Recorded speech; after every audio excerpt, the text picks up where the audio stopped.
Voy de nuevo. Puede suceder cuando estamos en vivo. Ahora sí.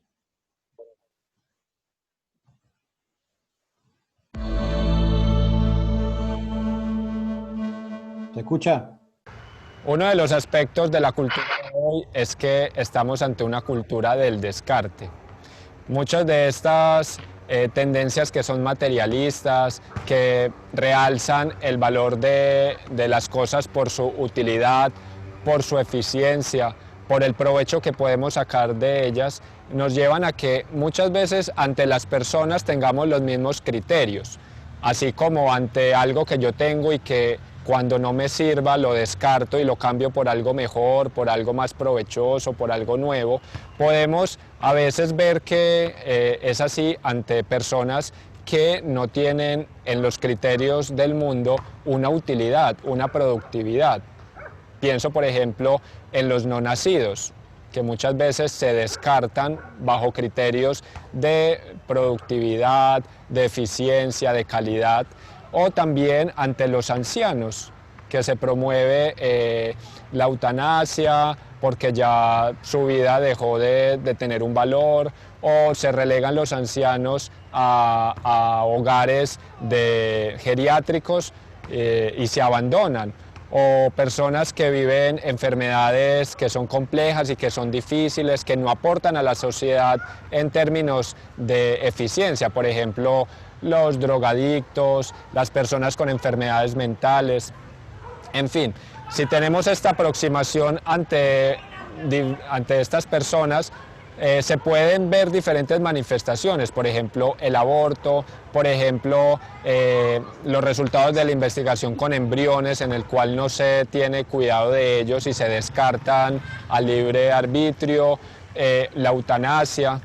Entonces, yo pienso que ante esta cultura que vivimos hoy debemos dar una respuesta. Esta respuesta y esta cultura por la cual todos debemos trabajar debe estar mediada por la reverencia y por el respeto a la dignidad de todas las personas, independiente de su condición, de su realidad, independiente de su fragilidad, independiente de todos aquellos criterios que muchas veces tenemos para verlo como menos.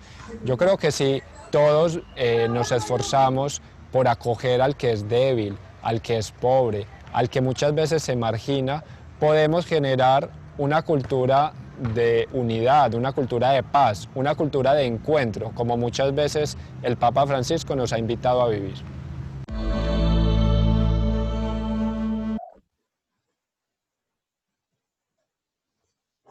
¿Se escuchó bien? Sí. Ah, bueno, ya pensé que no se estaba escuchando nada. Buenísimo. Bueno, ahí ven que lo que plantea un aspecto de la cultura del descarte, pero también se relaciona con lo que estuvimos planteando nosotros. Frente a la cultura del descarte, ahí Francisco nos propone la cultura del encuentro, que es otro tema que por ahí la próxima también podemos ver, qué es la cultura del encuentro. Pero Francisco también nos plantea la cultura del descarte, lo hizo en varias intervenciones, en varios discursos a lo largo de su recorrido en el mundo. A mí me gustaría leerles, aunque es un poco denso, pero nos quedan 9 minutos de ahora. Se los leo así, ya lo dejamos cerrado el tema cultura del descarte. Y dice, ahí justo viene Cristina. Dice, ahí le abrí a Cristina. Este discurso lo dio Francisco en el año 2013 ante un grupo de embajadores que estaban presentando sus cartas. Dice, señores embajadores, la humanidad está viviendo en este momento un giro histórico que podemos ver en los adelantos que se producen en diversos campos. Son de alabar los avances que constituyen el auténtico bienestar de la humanidad, como por ejemplo el ámbito de la salud, el ámbito de la educación y de la comunicación. Sin embargo, no podemos olvidar que la mayoría de los hombres y mujeres de nuestro tiempo siguen viviendo precariamente el día a día, con consecuencias funestas. Algunas patologías van en aumento, con sus secuelas psicológicas.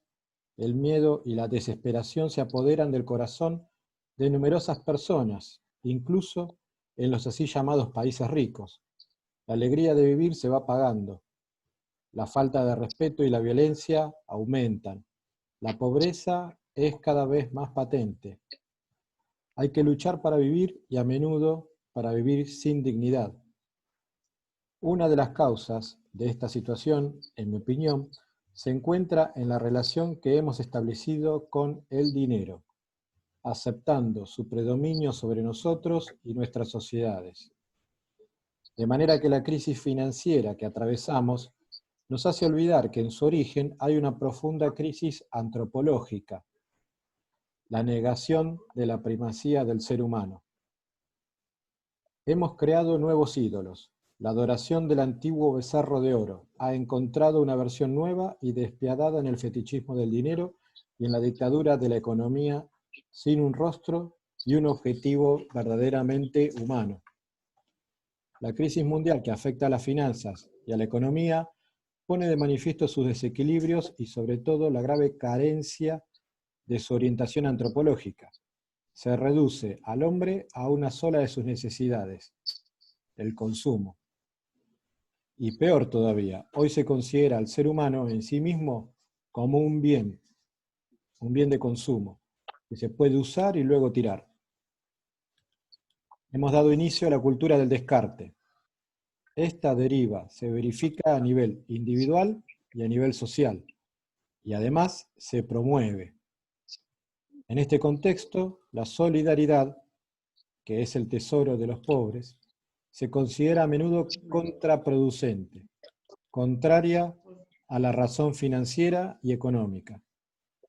Mientras las ganancias de unos pocos van creciendo exponencialmente, las de la minoría disminuyen. Este equilibrio proviene de ideologías que defienden la autonomía absoluta de los mercados y la especulación financiera, negando el derecho de control a los estados encargados de velar por el bien común. Se instaura una nueva tiranía invisible.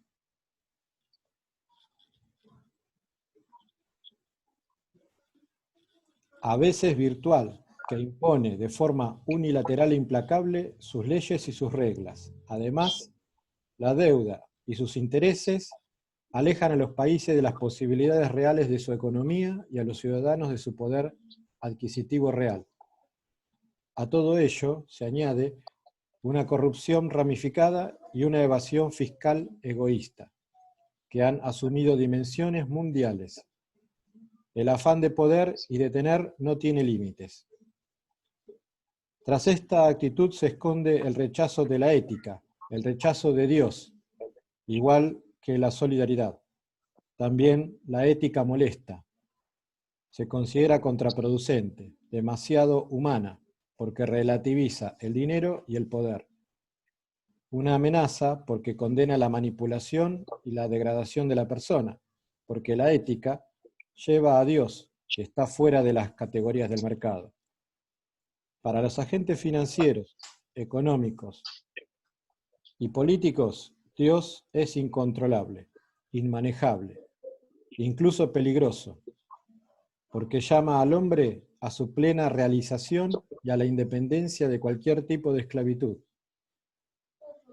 La ética, una ética no ideologizada naturalmente, permite, en mi opinión, crear un equilibrio y un orden social más humano. En este sentido, animo a los expertos financieros y a los gobernantes de sus países a considerar las palabras de San Juan Crisóstomo. No compartir con los pobres los propios bienes es robarles y quitarles la vida. No son nuestros los bienes que tenemos, sino suyos. Entonces, aquí Francisco invita a los embajadores a realizar una reforma financiera que fuera ética y a su vez que comporta una reforma económica beneficiosa para todos. Esto requeriría un cambio de actitud enérgico por parte de los dirigentes políticos. Entonces, dice Francisco, los exhorto a que afronten este reto con determinación y visión de futuro, teniendo en cuenta, por supuesto, la especificidad de cada contexto. El dinero debe servir y no gobernar. El Papa ama a todos, ricos y pobres, pero el Papa tiene la obligación, en nombre de Cristo, de recordar que los ricos deben ayudar a los pobres, respetarlos y promocionarlos. El Papa exhorta a la solidaridad desinteresada y a una vuelta de la economía y de las finanzas a la ética en favor del hombre. La Iglesia, por su parte, siempre se esfuerza por el desarrollo integral de las personas. En este sentido, insiste en que el bien común no debe ser un simple añadido, una simple idea secundaria de un programa político. La Iglesia invita a los gobernantes a estar verdaderamente al servicio del bien común de sus pueblos. Exhorta a los poderes financieros a tener en cuenta la ética y la solidaridad. ¿Y por qué no acudir a Dios para que inspire estos propios planes?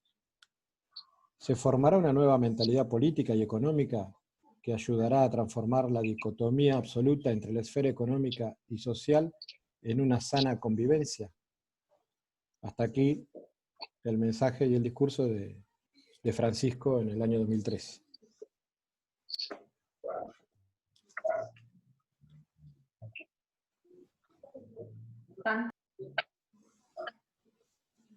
Nos queda 1 minuto y medio.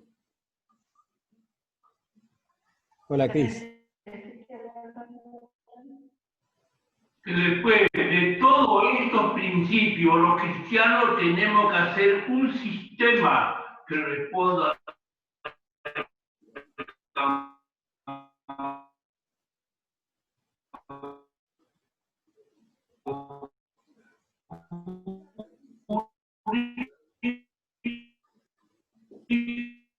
en el campo económico y cultural. Porque ustedes no tienen para todo problema de futuro. Y sí, es un desafío, es lo que plantea Francisco.